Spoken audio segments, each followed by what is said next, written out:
Bafana basezulwini sibingelele egameni lenkosi. Mina nje ukudlulisa umlayezo ukuthi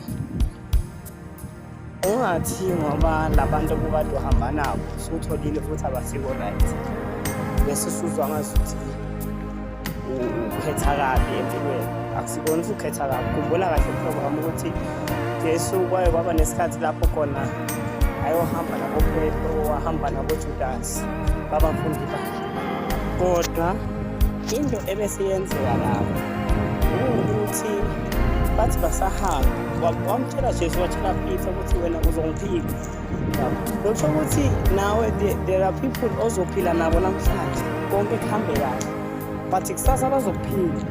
Kunabantu ohamba nabo namhlanje osebenza nabo aba-right kuwe, kodwa kusasa bazokubetray yibo abazokuthengisa. So ungalilahli ithemba. No, labantu aphila nabo akusikona usibalo, kodwa bazokuqinisa wena.